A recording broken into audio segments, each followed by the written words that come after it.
What up, Fight World? Your boy Ego, and I'm back with some more boxing. What's cracking? Listen, make sure you come in and smash the like button. We working. The countdown show on Showtime going on right now. Tyson Fury's gonna land more jabs. He's gonna feel him out with his footwork's gonna be yeah, I think he lands more of the jabs. His footwork is gonna I'm gonna turn this down. Wilder from the start. He's gonna land those jabs, but again, when you throw out that jab, that lets Deontay set up. So I was on the Showtime. I was on the Showtime boxing live stream because I told you guys I wasn't going to LA. I just changed my mind. It was a lot to do when I got a lot to do. You know what I'm saying? And I would be going there for, you know, a 1.5 hour, maybe less than that press tour. So it wasn't, for me, it wasn't ultimately worth it. You know, I can do more damage at home than going there for an hour and a half and then, you know, getting rooms and, you know, uprooting. I just didn't feel like being bothered with it today. But I went on the Showtime boxing and listen, the hot seat is officially legendary. You know what I'm saying? We got so many new media got these boys so disgruntled. Like, it was just, you know, there was people showing love, of course, but there were people just saying the most out. They said Ego got a beak nose. And I'm like, because my nose points down. Like, okay. You know, straight beta males. Judging men, and someone said Ego likes it up to shitter.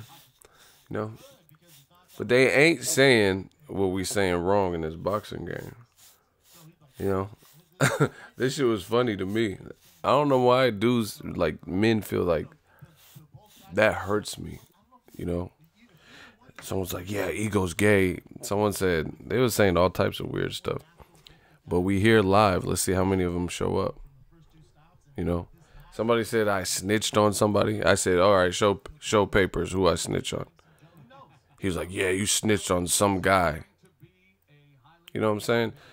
This is the difference between new media. If you have an accusation, show papers, show receipts. Who'd I snitch on? He said, you snitched on some guy in Oakland, so you can't go back. Motherfucker, I was just in Oakland. I was just in Oakland. So what are you talking about? And what do you mean some guy? Say name. What I do? Who I got locked up? You know what I'm saying? Who got a strike because of me? They never show. They just say random shit. So good luck with that. Like, if I say somebody's a snitch, trust me, I can show you some paperwork. They never show receipts.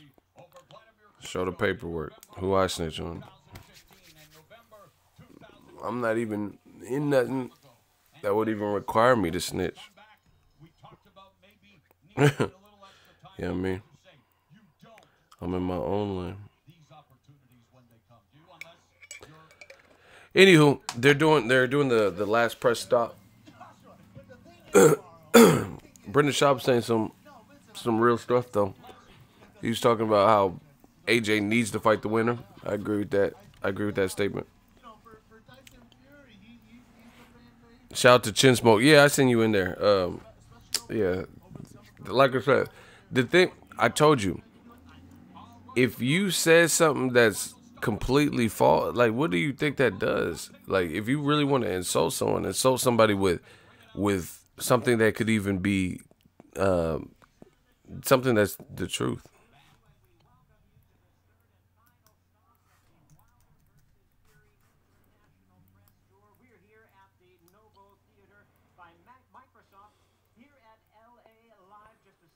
His mic's not that loud. I'm gonna turn it down. I think Floyd and Triple G will happen. You clearly don't like really watch boxing. Why the fuck would Floyd fight Triple G and he can't even beat Canelo convincingly? You know, when Triple G's 36 and his best names on his resume, he controversially won or lost to.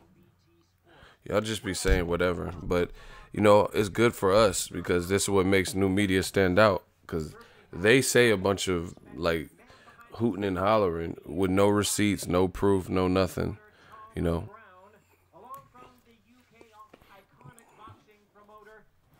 Yeah, Canelo versus Pac-Man. This dude way off. He's saying a bunch of shit that we know real boxer fans know ain't gonna happen. Why would Pacquiao wait till he's pushing 40 to fight Canelo? Why didn't he fight him a couple years ago when he was at 55? Before we bring out our fighters, let's take a closer look at Tyson Fury. He just trolling, saying whatever. There's one man in boxing, and that's Tyson Fury. Make no mistake about that. And the most talked about fighter on earth. The most controversial, most colourful, charismatic champion since Muhammad Ali.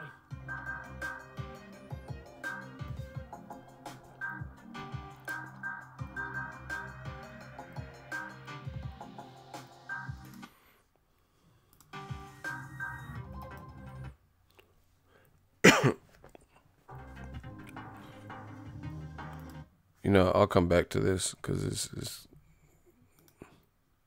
I want to feel the power. That shit was funny when he said that.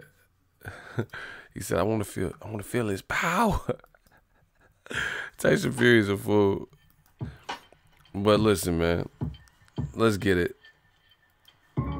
They never show receipts. They just talk about it. They don't be about it. Listen. I'm going to do a video about it, but I heard Charlo's fighting in December, you know, close to Christmas. Great move. You know, I like to see these young guys, these hungry lions, and, you know, lions only and stuff.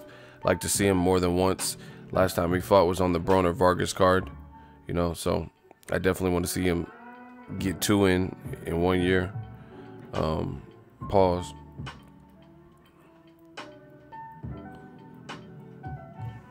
But the WBC ordered Gennady Golovkin versus Jermall Charlo. And then the winner would be in line, like mandatory, for Canelo Alvarez. Now, some people, they were sending me all types of messages and like, I think people were like looking at it a particular way, but I'm just gonna give my thoughts. Shout out to James Souza, $5. It said, thanks for the truth, my bro. Your channel gets better and better. I love the sport, and you're keeping boxing honest with new media. Tell the truth. Tell the truth. Ego, why did Jacobs disappear? What does that even mean? He has a fight this month. How did he disappear? I just seen pictures of him. He's in shape. Anyway, Jermall Charlo. He's the interim WBC champion at middleweight. He's been doing these little eliminators, and some people expected Charlo to straight away get a shot at Canelo. But at the end of the day, you know, they're putting one more obstacle in front of him. The reason, but see, this is the thing. You guys, some people were getting mad. You have to understand that's part of the rules. You know, you can request a voluntary defense. Will they give it to you? That's up to them, but you can request it. So obviously Canelo's team said they want to come back in December, you know. And if you really think about it, it was like, to me, there's nothing to get mad about per se, because Canelo is talking about fighting December 1st, and that's been kind of the date that they've talked about for, like, even like immediately upon the Golovkin fight ending. Charlo's talking about he's fighting in December, so realistic, and it's later in December. So it looks like they were already kind of on the verge of doing their own thing. So is it really going to be a problem for Canelo to face a non-mandatory fight against a voluntary defense? I don't see what the problem is, you know. However, with that being said, he should most definitely fight the winner of Charlo versus Golovkin next year. No questions asked. No, like, because that would be your mandatory. You see, there's a process to this whole thing. And the other reason why I'm okay with it personally, like, I didn't take it, like, some people are like, oh, this bullshit. Why does Charlo have to fight Triple G? I mean, I understand the WBC protocol, and I understand he won, like, eliminators. He's the interim champion. But he fought Hugo Centeno Jr., who had been stopped before. And then he fought against Jorge Sebastian Highland. So the reason me personally, Ego, I don't have a problem with him fighting Triple G is because he is still new to the division. He's doing everything the WBC said, but he hasn't fought someone like a Triple G. You know, Hugo Centeno Jr. sparred with Triple G before, but he's not, you know, he's not, that's my dude, but he's not, you know, rated as high and have the same power and chin, you know what I'm saying, as Triple G. So the reason I don't care about it, like meaning I'm not mad at it, is because this will build up a fight for the winner to face Canelo. You get what I'm saying? If Charlo comes off of fighting Jorge Sebastian Highland, who I never really rated as no top middleweight, and then he knocked out Hugo Centeno Jr., who I think used to fight at 54, but nonetheless he got knocked out by Mad Selesky, who lost to Daniel Jacobs, you know, a little triangle theory. Then people would say how Charlo doesn't deserve Canelo and Canelo's the cash out. It's like it's a built-in excuse for people to use for the fight not to happen.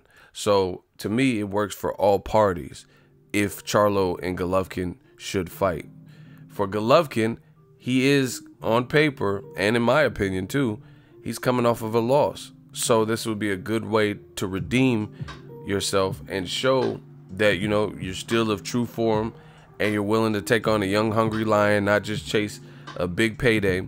And the winner is most certainly worthy of fighting Canelo.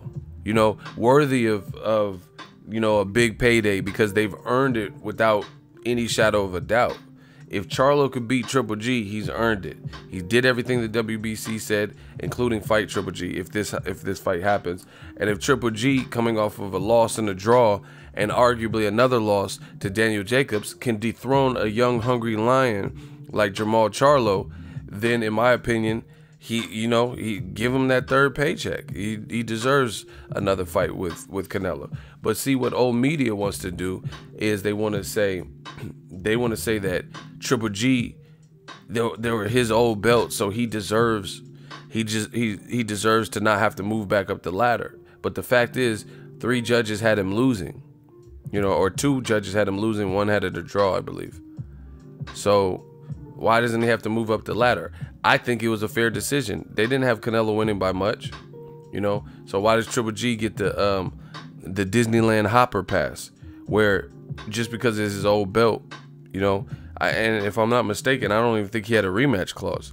So you can't use that. You can't say, oh, he was the champion, so you have to give him, because he was the champion, but he wasn't the A side. Hence why Canelo dictated and called the shots, had the higher purse split, and you know, his team couldn't even work in a rematch clause to him. So therefore, Charlo versus Triple G is a meaningful fight at middleweight, and you know, it makes both guys work just a little bit more to get that big paycheck. Everybody wants the Canelo fight, you know. Canelo is the cash cow of the division. Everyone, and he's like not the biggest, like in terms of height wise. That's no excuse. This is the division he wants to fight at. Cool. I'm just telling you a fact. He's not the biggest, like the height, stature, and stuff like that. So everyone wants that. Let's see who wants it more. If Charlo beats Triple G, he really wants that mandatory spot. He really wants to remain undefeated. He really wants to prove that he's the best. If Triple G coming off of a loss, see, this is, I know people don't necessarily have the same brain as me, like not like in the insult. I'm saying they don't necessarily think like me, but here's how it went for me. Triple G's last couple of fights, I think he lost to Daniel Jacobs. I gave him the Canelo first fight, but I didn't give it to him by a wide margin. It was a very competitive fight, nor do I think it was his best performance or anything close. This was not a Ishida performance. This was not a Gabe Rosado performance. This was not, you know, a Dama, Willie Monroe performance. Yes, I had Triple G winning, but I don't think he won by a landslide. You know, I don't think, I was concerned that he only landed 8 body shots, but he's running around yelling out Mexican style. What Mexican style is that, where they land 8 body shots, right? seeming hesitant. You know, I thought you Mexican style. You made it sound like you on some gung-ho shit and you just gonna come forward. You know, and that's not the case. You know, jabbing more than you're throwing in combination. So that's not nobody's Mexican style. So the way I see it, he lost to Jacobs. I thought I was at that fight. Thought he lost. I was at the first Canelo Triple G fight. I gave it to Triple G, but I didn't give it to him by a wide margin. And, oh, this is ridiculous. Adelaide Bird's scorecard was ridiculous, yes, because neither one of them should have gotten 10 rounds in that fight because it wasn't that type of fight. And then the third fight, I thought Canelo won. So without a rematch clause to protect you, then Triple G's in the boat with anybody else. You know, if he had a rematch clause, then he could force Canelo to face him again next, you know. But Canelo being the A side, they worked it out like they worked it out. So I'm okay with the WBC ordering Triple G versus Charlo. The people who aren't, see, this is the funniest thing, man. Smash the like button if you guys could. The funniest thing with new media is through time, this is why I don't care. Like, you know, I went on Showtime. Some people were showing love and saying hashtag new media, what up, ego? And some people was hating. But the thing I don't hate, I don't care. The reason why I don't care when they hate is because time is on my side. You know, time's going to reveal everything. So I just keep plugging away, saying what I believe to be truth. You know, not no propaganda, no bullshit. And we're going to see over time. But notice what they say always starts to get dismantled and broken up. You know, it always does. That's why I say I don't fret. Time's on my side. You know, it's not like I'm 89 years old and, you know what I'm saying, this is my last hurrah. Like, you know, I'm young enough to do this, and I know I have time to wait. So that's why I put out what I believe to be factual, give my opinions and insight. And these other dudes, old media dudes, time isn't on their side, because more often than not and sooner than later, they're proven wrong. You get what I'm saying? So the thing that I've noticed, the people who are mad, like really angry at Triple G versus Charlo being ordered, are people who said different. They're changing their tune, because a lot of them that I've seen were saying Charlo ain't fought nobody. He ain't beat nobody, right? So how can you rob a man of an opportunity to face someone like Golovkin, who has never been stopped? You said he lost controversially and it was a robbery, but yet you don't want to see Triple G versus Charlo. It's fear, people. It's fear. They know and they fear everything they said about Charlo was way off the mark and they weren't being truthful. Not saying Charlo 100% will beat Golovkin. However, the way they painted the picture, they do not believe that. Because if they believed it, they'll be like, hey, this is a good fight. 50-50, 60-40, anybody's fight. You know what I'm saying? But they seen how Triple G, basically everything they've been saying, they know it's not true.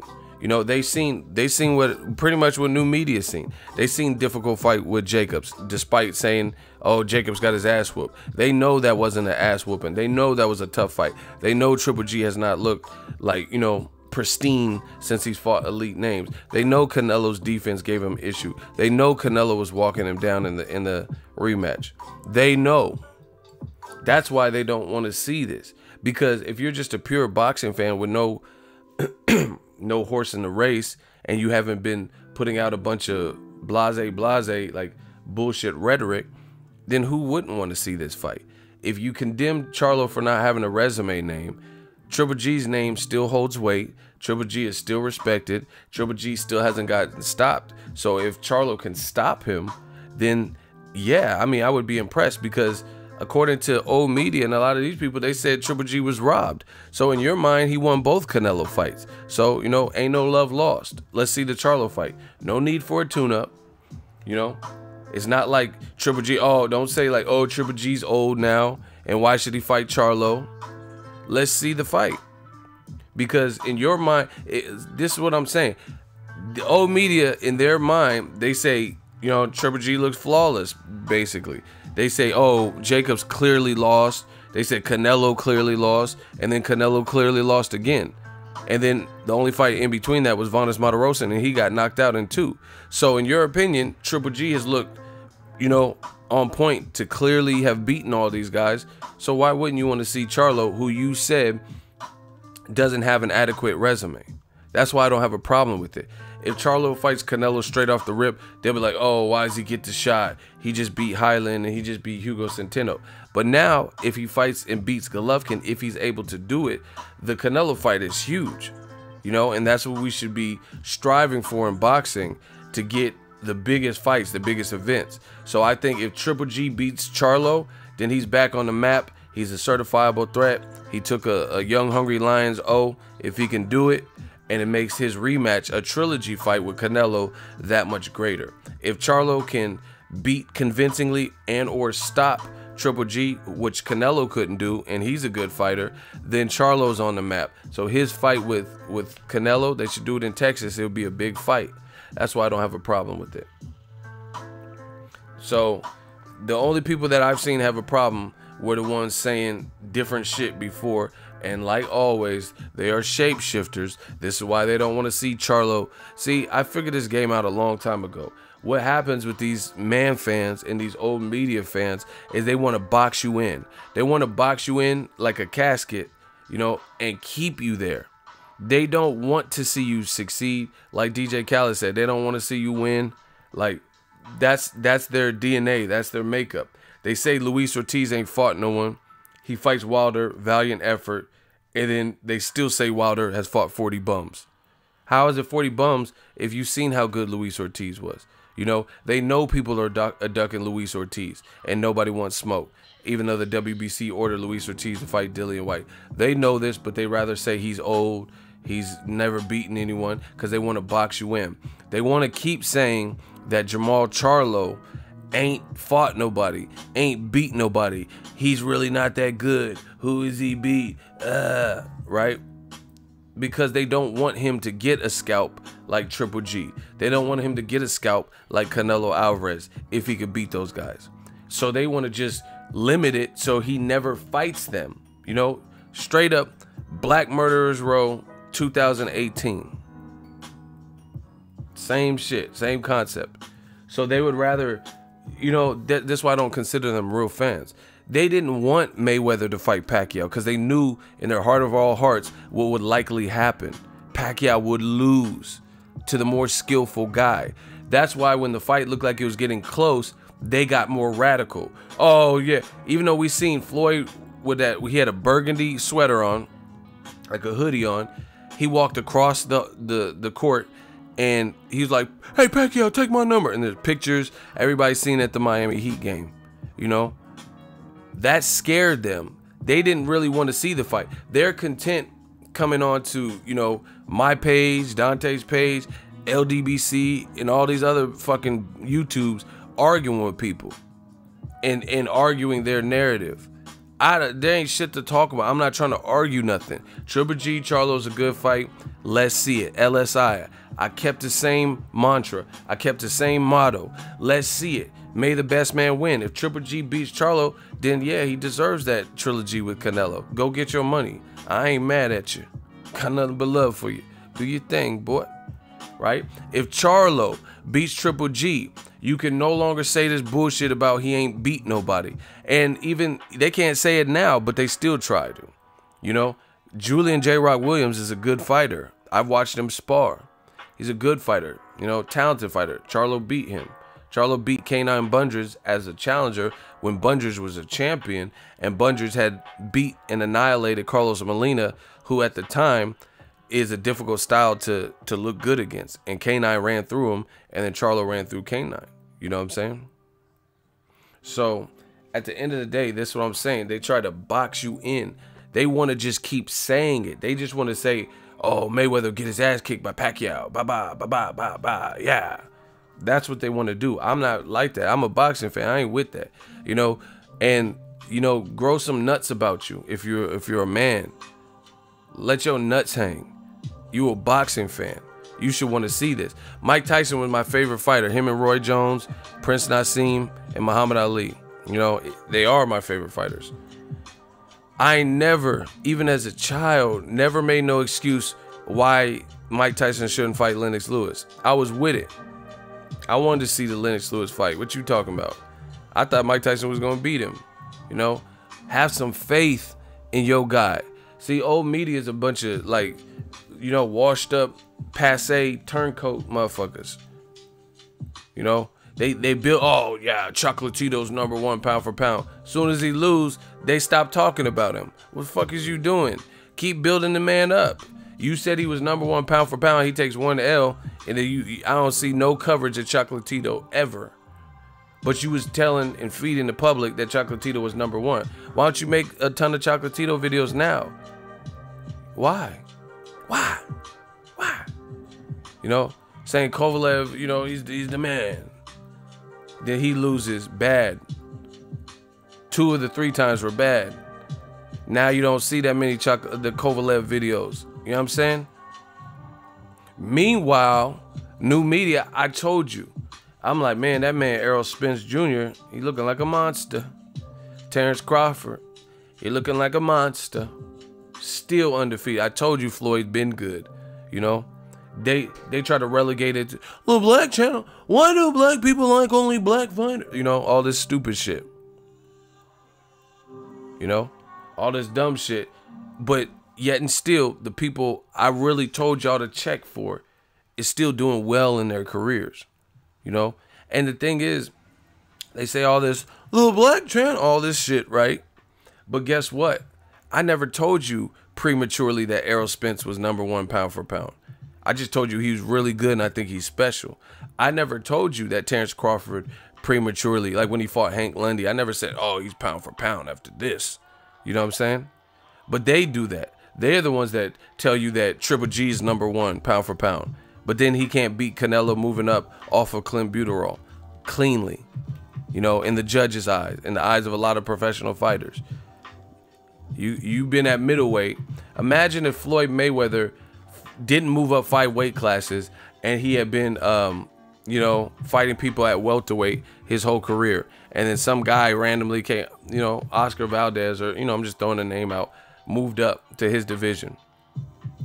You know, Floyd would easily, if he fought at welterweight and that's his size frame, and that's what he, you know, was and maintained from the amateurs all the way to the pros. He fought at that 1 weight class, you know, and somebody came up and challenged Floyd, they would probably get dominated. You know, they would probably get dominated. Meanwhile, Triple G, he's fought as an amateur all the way to the pros, you know, almost 40 fights, predominantly in the middleweight division or very close to. You got a guy like Canelo who's a talented fighter and you can't beat him clean, you know? And then people make, oh, he's 36. No. Floyd was 37 when he fought Canelo and he dogged him. And Canelo was bigger. And Floyd backed up Canelo. Triple G didn't back up, you know. People like, I see people say all types of stupid shit. They said Canelo's eyes were rolling in the back of his head with every shot from Golovkin. Okay, then why didn't he get knocked out then? If his eyes are rolling in the back of your head, you know, it sounds like you on some Undertaker shit. You know what I'm saying? That's that Undertaker shit. If his eyes are rolling. That's how Undertaker would do it. The motherfucker.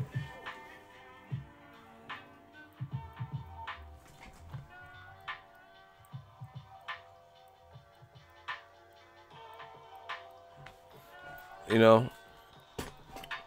So, that's my thing. It's like, why didn't he knock him out then? Undertaker! Shout out to Paul Bearer, man. Rest in peace. Man, we got new media got these boys in a vice grip. This is what they're mad at, because I'm telling you what's real. You know? Like, it's like I'm telling you people with musical careers and they go on to win Grammys and their music is timeless. I'm like, yo, there's this girl. She from Corpus Christi, Texas. Her name is Selena. She can sing. She's a good entertainer, very pretty. She could sing. She's someone to watch for. I'm telling you, people like Selena, like I'm telling you, timeless people before it happens for them. You know, Selena. I'm like, check for Selena. They telling me to check for like fucking Afro Man and shit. Because I was high. Because I was, you know, one hit wonders and shit. old media, they telling you to check for the, you know, people who had like one hit. Wanna be a baller, shot caller, 20-inch leg on the Impala, getting hit tonight on the highway,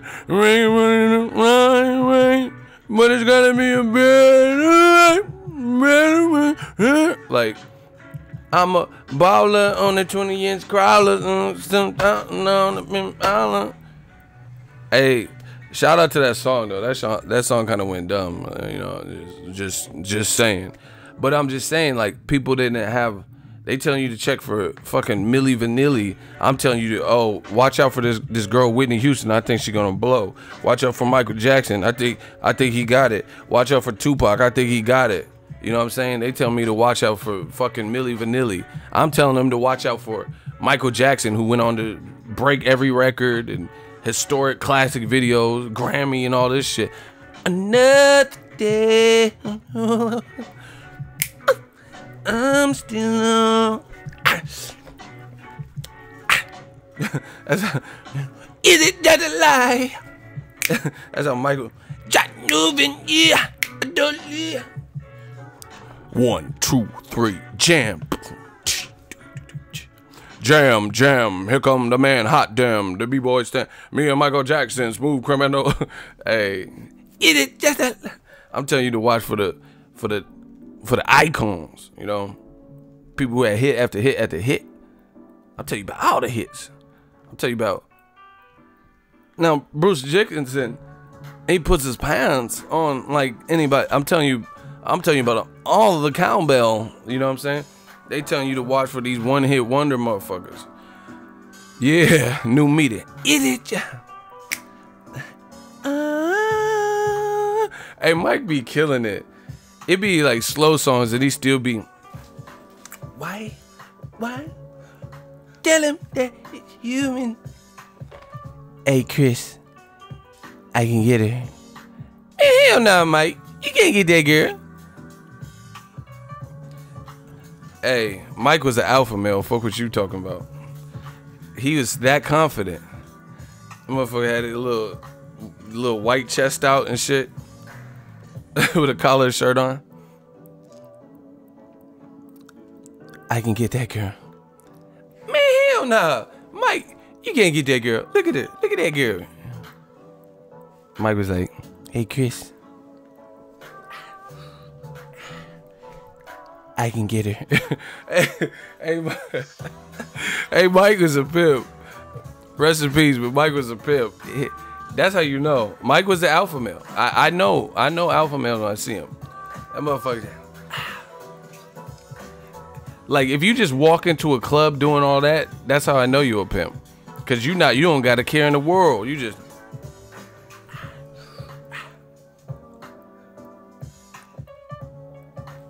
Hey, Chris, I can get her. You can't get that girl. Chris Tucker was challenging. He said, you can't get that girl. He's like, hey, Chris, I can get her. You see, hey, Michael Pimp, hold on. Doing all them noises and shit. Them noises get the females. Hold on. Hey, Chris.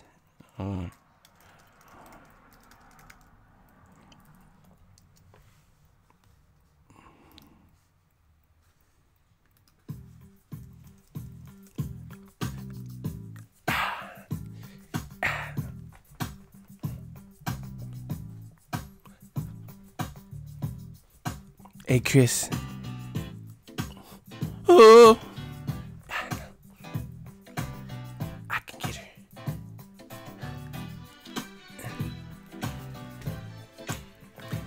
This how you know Mike was an alpha male, because Mike was like, I can get her. Watch me get that girl. He said a 15-minute video. That's what I'm saying. He was doing too much. This motherfucker got Martin Scorsese and hella shit, real actors and shit. My life will never be the thing. Well, hey, Mike was good. Oh my God, Mike had hit the. Hold on, we just getting lost in time. Fuck all this new music. They ain't making music. Sugar chicken. Boom, boom. Smash. If you guys could just push on the like button. I know Ego likes. He likes to say smash. You ain't bad.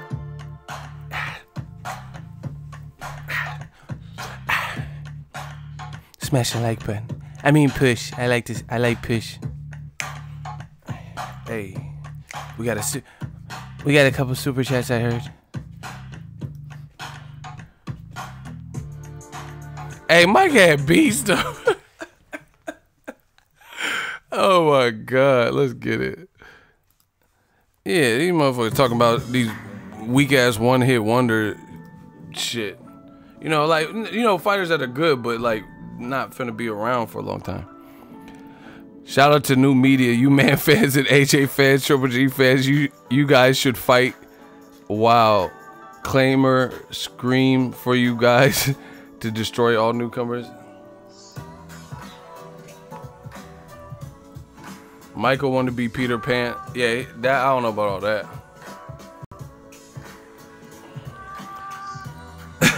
But the basis is this. This is old media. They keep telling you who to watch, and they be wrong.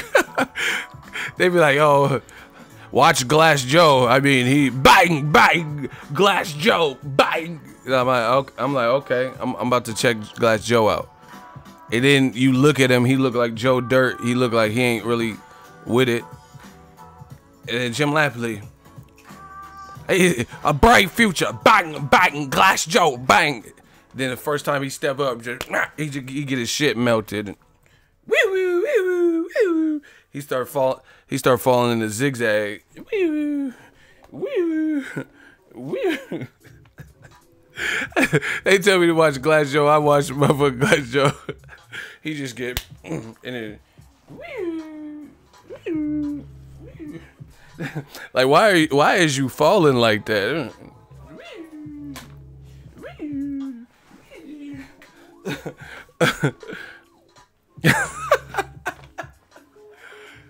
HBO, I see why they went out of business. Glass Joe, he just has it. He comes from a rough neighborhood. Bang, bang. I'm like, all right, let me peep out Glass Joe. Let me see what Glass Joey talking about. Listen, hold on. Let me see what Glass Joe talking about. He kind of looking the part. He look like Joe Dirt, but I'm like, okay, let me see Glass Joe. He come out with a weird stand. I'm like, damn, that's a weird stand. You got a rock, motherfucker? You about to throw a rock? Glass Joe fight like this. You shooting dice, motherfucker? Like, I ain't seen that stance before. Glass Joe ready. Like, I ain't never seen that boxing stance before. You know, he fights a little black channel, or he fights anybody, someone from Mexico or some, someone cool. Did he wee woo, wee woo, wee woo, wee woo, wee woo. Then he started falling all crazy. Oh my God. HBO tripping. Like, you just got slept by Lil Mac, who's 4'2". He's the same height as Warwick Davis that played Leprechaun. I want me shilling. Me shilling. That once was a man. He Warwick Willow size sleeping you. Hey, I told y'all HBO boxing was going out of business, because if you guys remember, smash the like button. Glass Joe, wee woo, wee woo, wee woo. Smash the like button if y'all want to hear what HBO did. Can I get a hell yeah in the comment section? I want to get a hell yeah. I'll tell you. This is how I knew HBO. If y'all want to know how I knew HBO boxing was, it's done all it could do. Can I get a hell yeah in the comment section? Because they said something crazy.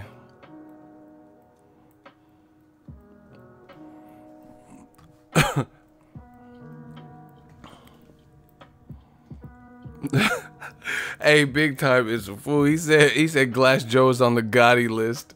I'm done. That's hella funny. All right, I'm gonna tell y'all.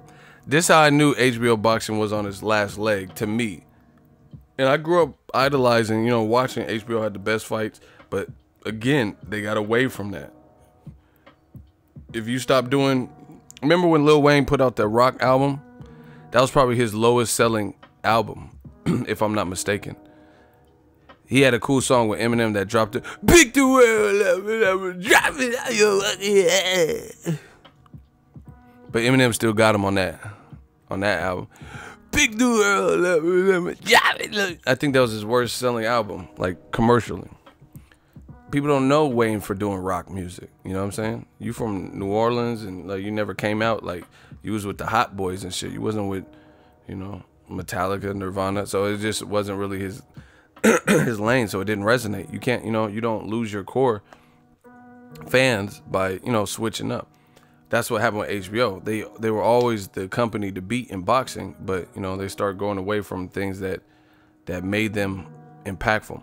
But anyway, this how I knew it was like the end was almost near, because keep in mind the same network that constantly shit on Floyd when he was with them after he left. He was like, oh, Mayweather, he just waited for he's the best boxing businessman. We'll just say it like that, saying shit like that as if Floyd didn't do shit career-wise and just waited for motherfuckers to get old. But so keep in mind it's the same network that never really praised. Like, they would never give Al Heyman fighters much praise because they weren't on the network, I'm not saying you have to overdo it and then, like, start, like, really, really advocating. But I've heard ESPN, I've heard Showtime, and, like, Showtime would be like, oh, Vasily Lomachenko, that's a great fight for Mikey Garcia, Even though Lomachenko's on ESPN, they, they'll say he's a good fight, even though Mikey's on their network. But anyway, HBO, if you go watch I forgot what card it was. But that Hebrew Hammer dude, they was really trying to build him, yo. They was trying to build him like he was just the nicest. And then he fought on the David Lemieux, Billy Joe Saunders card, and he got like done up. He got his shoes laced. But before that, I seen him on the undercard, and then Jim was like, the Hebrew Hammer, his power is the Hebrew. He has summoned the power. Like, they were just doing so much. I'm like, am I drunk? I don't know. Maybe I had a drink. So I was like, man, I'm not really seeing. Like, so let me get this straight. You're not going to really give Floyd Mayweather any credit.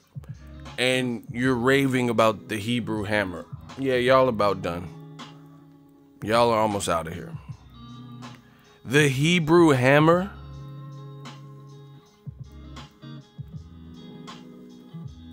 And he was like, he started boxing late, but he's back with the Hebrew Hammer vengeance. It's the Hebrew Hammer. Like, it was just making it sound like he would, like, that's cool, no disrespect to that dude. That's cool, he laced him up and stuff. But the way they were raving about, I ain't heard about the Hebrew Hammer since. You know what I'm saying? They were just saying, like, Hebrew Hammer would, that's how you know it was biased. You know what I'm saying? Because it was like, how can you not give praise to Floyd, but then you're really talking up Hebrew Hammer, who still looks like at best he's developing, and he's not there yet. And then as soon as he steps up to someone who's not like a front runner, he loses. Yeah, the Hebrew Hammer.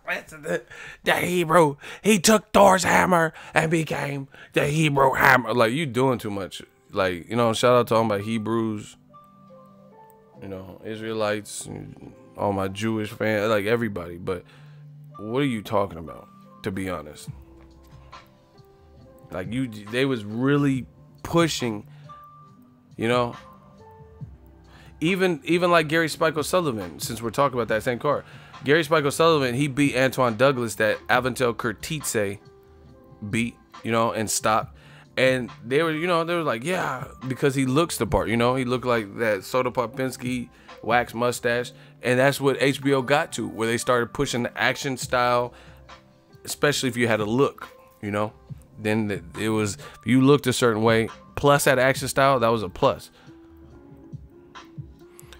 Shout out to Brian. Yeah, we discussed that. Jamal Charlo posted up on IG. He's fighting December 22nd. I hope it's in H-Town because I'm trying to go.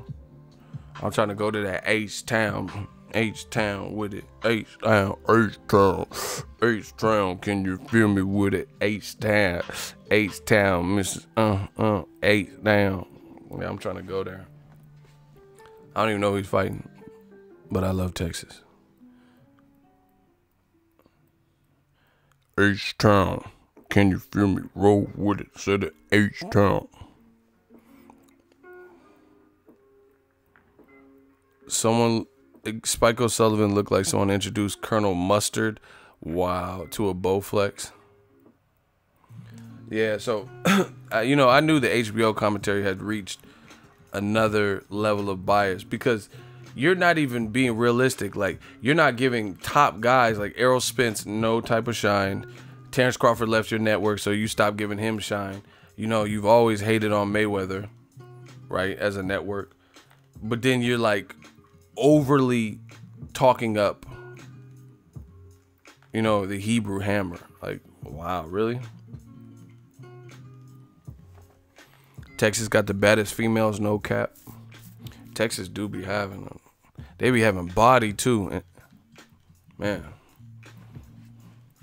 Where's this press tour at? That much harder. So again, I am very happy with Tyson Fury getting his life back together and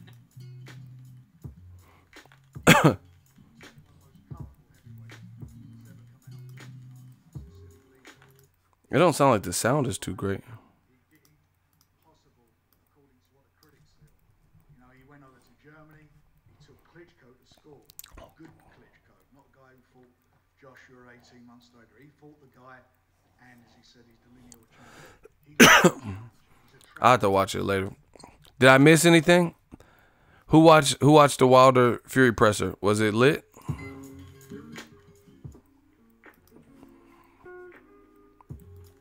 Did they say anything crazy?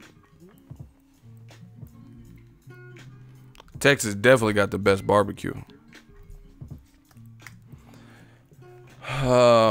But yeah, man, boxing is a good place. I'm happy that WBC ordered all them fights. You know, like I said, the only people it was lit. Damn it. Okay, someone said it was lit, and then 2 comments later says it was lackluster. Ego.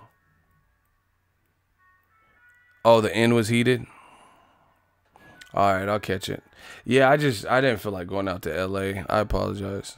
You know, like I could do more damage right here. It feels like, yeah, because the thing is, I know fighters in LA I can link up with, but I'm already like not behind, but I already got a lot of stuff. Like I said, I got all this equipment. I'm trying to play with it, stuff like that. So, yeah, but I'm glad the WBC ordered all them fights. Hopefully we get them. You know, put some pressure on these good matches to happen. Everything that I heard that was ordered is a good matchup. Edislandi Lara versus Julian J. Rock Williams. Winner would you know, likely be in the #1 seed or whatever to mandatory to fight Jermell Charlo. Love it.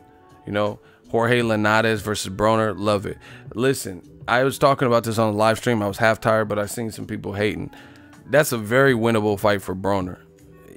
Some of you guys, Broner's not Lomachenko, you know, and I know some of you guys are like, yeah, you're damn right, he's not Lomachenko. Broner fights totally different Lomachenko. So Lomachenko getting knocked down, and what Jorge Linares did with Lomachenko at 135. Put it this way, if that fight happens, I favor Broner, and that might shock some people because Linares is a good fighter. He's a good fighter, but he's new to 140, you know, and the way his style. He kind of breaks up if you rush him a little bit with power and, you know, make him work at an uncomfortable pace. It's a good fight though. You know, I'm not mad either way if it happens. Yeah, I would favor Broner. Listen, push for these fights to happen at 140. Hell, see, this is what I'm talking about. A lot of y'all really don't. I really feel like a lot of y'all watch boxing, but you don't watch it. Like they said, a white man can't jump. You listen to Jimmy, but you don't hear Jimmy. Hell yeah, I favor Broner. Like, you know what I'm saying? Again, I'm not taking nothing from Linares. I'm not taking nothing away from him. But 140 is more Broner land than it is Linares. Who's Linares beat at 140? Abner Cotto? You think Broner would lose to Abner Cotto? Broner, listen, say what you want about Broner. This is what I'm saying. A lot of y'all, see, I'm going to tell y'all a little ego tip. This is what has made me successful in this boxing game, aside from like persistence and perseverance, right?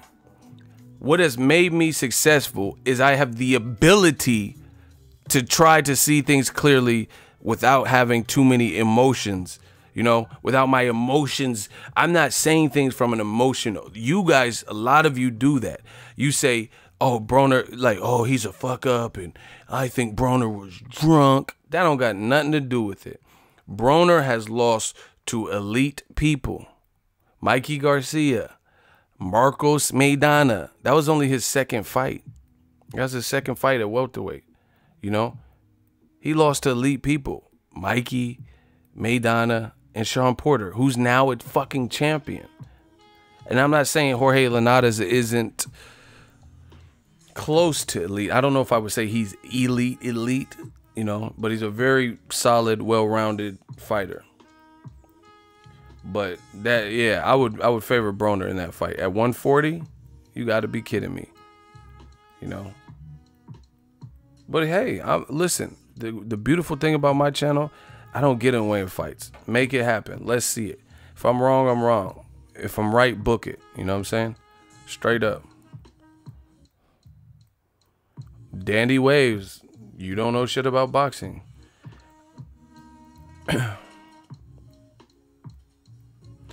That same Maidana lost to Chinny Khan to the gut. That wasn't the same Maidana. That was at a lighter weight class, and that was before Robert Garcia. Listen, a lot of y'all really don't know what y'all talking about.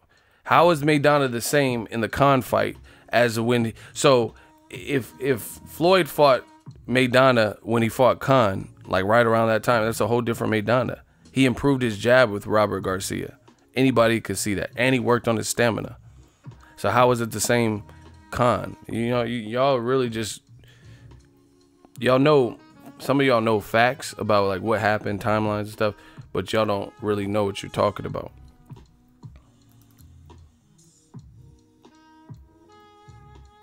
He said we don't know because Boxingego claims he knows it all. No, it has nothing to do with knowing it all.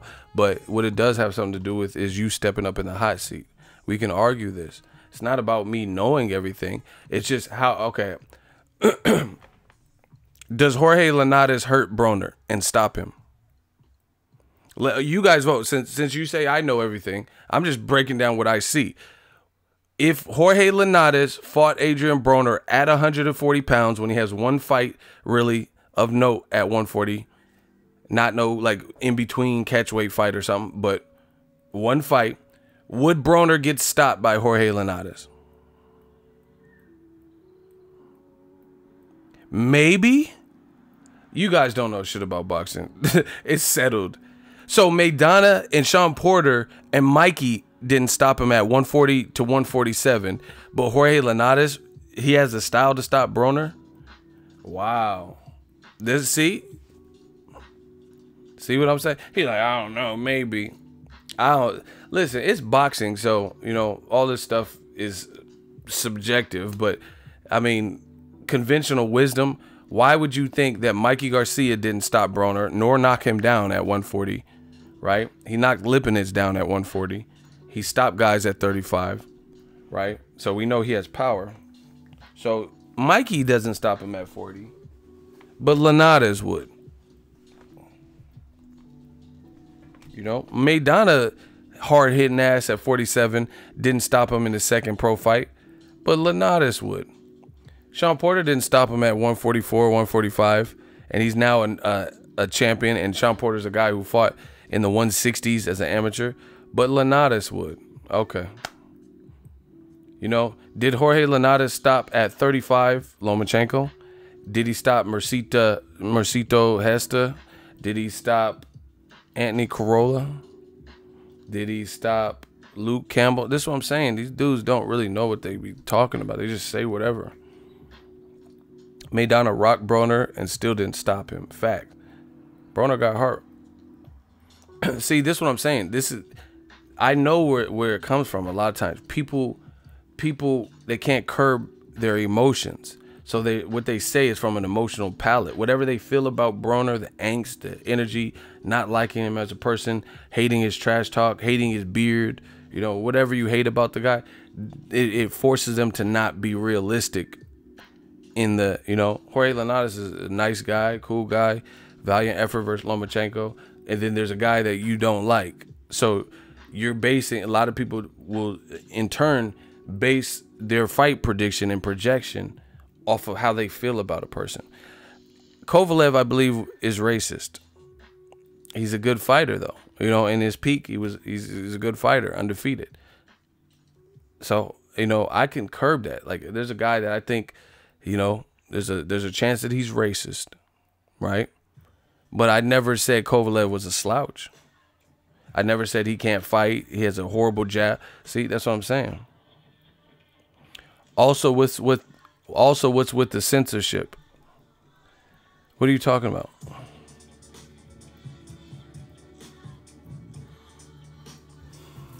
If you don't like the rules and my shooters, then leave. That's the way to spare yourself. Second of all, yeah, it's not. No, I'm not saying Jorge. No, see, you don't even know where I'm going with this. I'm not saying that you have to win by stoppage in order to win a fight. Duh, it's common fucking sense. So, see, they try to reinvent the wheel. I'm not saying Linares would have to stop Broner to win, but you know how things go. Broner would be the A side, so you're gonna have to do enough damage to visibly, conclusively show. You know, if you're in a tough, close ass fight, history has showed Broner will probably get it as the A side. The Granados fight was close to tough. Jesse Vargas, you know what I'm saying? So that's one point I'm making. Two, there's a couple different outcomes of any fight. You know, it's two guys, 50-50. Not 50-50 in terms of they're all 50-50 matchups, but there's this guy can win or this guy can win. You know, one of the two has to win. Second of all, if Linares doesn't stop Broner, or most people don't believe he's capable of stopping a Broner, then that means he would have to win on the cards or win by DQ. So that just, in my opinion, I haven't seen nothing from Linares that would stipulate that he would stop Broner at 140 based on what I've seen from Broner. So to me, that means that Linares would have to outbox him and beat him. You know?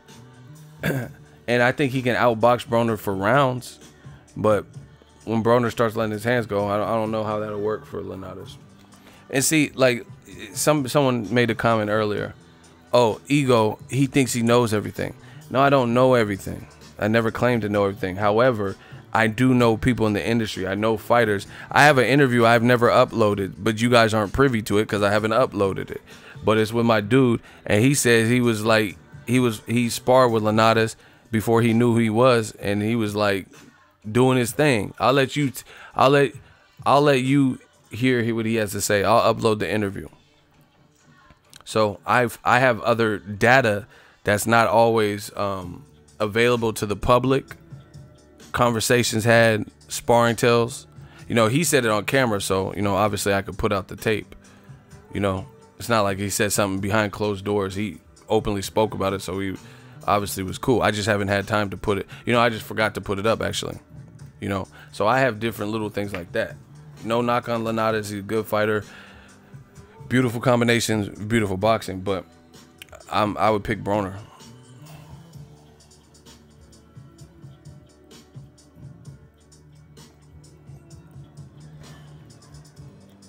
Triple G gonna duck Charlo watch? I hope not. It's a great fight. Listen, Linares has a shot versus Broner, for sure. But I would favor Broner at 140. Again, a lot of you guys pick off of emotion. So if the time comes, the fight happens, let's revisit that. That's all I got to say. You guys could pick who you want, but I'm not going to spend much more time than this talking about it off of a WBC order. Because, you know, what if Broner fights Pacquiao? You know, what if they're saying rumors Broner might fight Pacquiao or fight Mayweather and all types of shit. So if he has options like that, he's not gonna be checking for no fucking Jorge Linares. You know what I'm saying? So we'll see. We'll see if the fight happens, but yeah, that's definitely a winnable. See, this another thing I notice about people is you take guys that aren't like Andre Ward, Floyd Mayweather, Pacquiao, and automatically grant them the access that they're gonna do the damn thing in a new division. That's not how boxing works. You know, you have to be very elite to move up.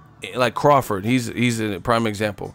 He became undisputed, moved up 7 pounds, and still looked like the 140-pound Crawford at 147. Not everyone could do that. You know, Linares came off of a loss and came back and had a good win against Cotto, Abner Cotto at 40. Great, but Cotto is not Miguel. I'm talking about the one he fought. That's not no Adrian Broner at 140. You know. So, like I said, if it happens, let's see it. We'll revisit it. I'm telling you, I'm trying to give them gems. They go off of emotion. That's how they come. Oh, Broner will get his ass kicked. You know, and they already sound. This is how I know. Do you notice my fight predictions never sound spiteful? Cause I don't care. Like it don't matter who wins. I'm getting paid regardless. You know, fucking Soda Popinski can win. Mighty Mac can win. Like it don't matter who wins. I win. You know, because I'm still going to be doing my thing regardless. But when they do, bum Adrian Bronzer and all, you know, all these name callings and shit like that. They said the beer looking on point. Thank you. Appreciate it. We getting grizzly for the fall and winter. You know. Anyway, I gave it another hour, so I'm about to run some errands, try to work on this, practice with this equipment. Charlo Golovkin, I'm really happy about that. Ego, you look fat. That's what's up. You know, Kiko Fuji likes men, apparently, because he cares more about what men look like. Soda Popinski, you giving these lames way too much game. I'm just giving them the game, bro. It don't matter. I'm still going to be doing me, regardless. They can choose to use it or not. Hey, shooters, we got a free one. His name is Kiko Fuji. Fuji. Oh, my God. D instantly clapped it. He was looking for you. He was creeping. Oh, my God. My dude, D, was creeping. He was quiet in there. Ego, you my dog. Bay Area 510 to the 707. You already know 707. Say it backwards to the 510. You know, Bay Area. We up in it.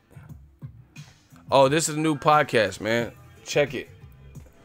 Eat or Starve, man. This is an old shirt, though. Eat or Starve. The podcast coming. We coming. Oh, my gosh. We coming like porn stars. Pause. You know. Podcast. We about to talk about everything. We talk about music. We talk about sports. It's whatever. It's whatever you guys trying to do. And then it's going to be my homies with me. You know, so you get to pick their brains and hear what they have to say. Okay. Stay hungry, bruh. Man, eat or starve. That's what it's all about. That's my comment. Thug life. Thug life. On the real, this guy looks like Curtis Stevens' day brother. What the fuck is a day brother? You can't even spell. You can't even spell. How about you get your joke accurate before you come for me? What's a day brother? Tom. Explain to us what a day brother is.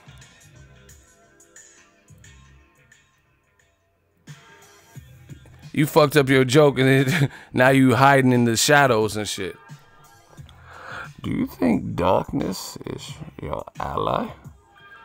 Man, my dude D catching bodies. Listen, y'all see what it is. We talking boxing, they talking me. I'm talking about the fights. They talk about my face, what I look like. You know what I'm saying? That's how you know what it is. New media. We killing. We killing. Clap him for a bad joke telling. That's what I'm saying. You look like Curtis Stevens' day brother. At least get your joke right. You know, if you want it to be funny. What the fuck is a day brother? Was it night brother, day brother? Like, what the fuck are you talking about? They trying to come for me. They just want me to keep them company. They want my attention so bad. Charlo will bust Triple G ass. No, hey, hey, it's a good fight. Someone said Daywalker. Y'all are hilarious. I think he meant to say gay brother, but he misspelled it. So either way, it's not funny. If you have to explain your joke like that, shit ain't funny. Thank you for telling it like it is, Ego. Your boxing channels and videos are educational. #real. Salute. You know, I put in another hour. We working. I got to play with some of this equipment so we can take this channel to the next level. Shout out to everybody for joining. I'm going to go catch up on the Wilder Fury LA press tour. The fight is on, people. I'm so frustrated. Eddie Hearn. Oh. You know what? I'm going to save this. I'm going to leave you on the cliffhanger. Eddie Hearn now says he's given, he sent over a new offer, and he, from what he's told, like media outlets or whatnot, he sent over a new offer to Deontay Wilder for an April fight, and now he's giving him a percentage. New media. I tell you, we be like, you know, Johnny Cochran of this. Now, why is Eddie Hearn all of a sudden willing to give a percentage? I thought he said no matter who Wilder fights, he's not worth no percentage. What happened? You see why we so frustrated? And then this, listen, if I was Deontay Wilder, this is just my opinion, I would go into my email and I'm like, oh, okay, Eddie Hearn, delete. I wouldn't even read that shit. Because why are you going to send a man a contract for an April fight? You didn't do it before Povetkin, you know, or you took your sweet ass time and stuff like that. And then turn down $50 million, won't. End up fighting Povetkin. Wilder goes about his business, makes a big fight, which is going to be on pay-per-view in America, American pay-per-view, where we could charge higher prices, not like $25 and shit, right? The press tour is fun. Now, in the midst of this, when he's on press tour and then he's going to get in his training camp and Tyson Fury is going to do the same thing, get in camp with Joe Joyce, now all of a sudden you want to send him an offer. You know, I would just delete it. I wouldn't even read it. You know what I'm saying? You call the cards now. Other thing is this. Why would you do this? If you really wanted to fight, why wouldn't you send the same offer to Tyson Fury? Because Wilder has to beat Fury. What if Fury wins? So that to me, that's not serious.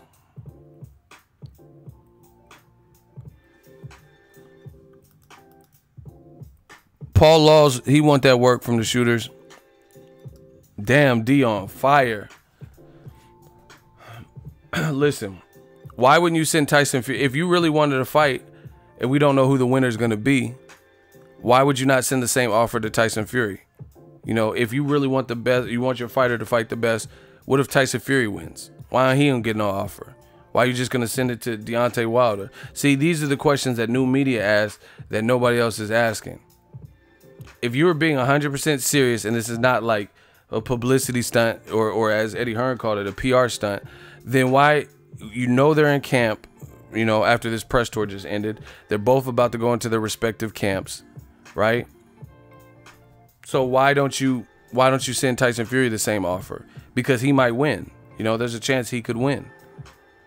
And you should be trying to line up that April date. That's why it doesn't seem real to me. Send them both the thing. How you gonna pick and choose? Oh, if Wilder wins, we'll face him. But if Tyson Fury wins, fuck him. How's that work? If you really want to line up that date and pack the house for April, why would you only send it to Wilder? Second of all, why are you sending him a percentage split? I thought you said he doesn't, and no, you're not changing it, no nothing. Third of all, right? The third thing is this. Why? Hold on. So we talked about the percentage, but I had another point that I was trying to make real quick. Oh yeah, here. Why Joshua's not fighting for the rest of the year? April is in April, you know, 4th month of the year. Why can't you wait till December 2nd when we have an outcome? of Wilder Fury. See how both guys did. See what see what type of fight it is. If it was close, if a rematch is needed, anything. Why are you going to send him a contract now? So you don't even know what the outcome's going to be, but you have his price point. Okay, here, I'm the king of analogies. I got one for y'all. Y'all want this last analogy before I get out of here? I got an analogy. This is the equivalent. If y'all want one more analogy for this whole situation, can I get a hell yeah in the comment section? I got an analogy.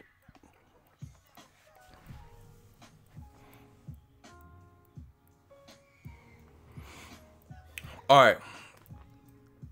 Y'all, I like to do this interactive. Name a retail job or a job somewhere I could work. Somebody, whoever, the first one I read is going to be the analogy. Name a place to work at, like a job.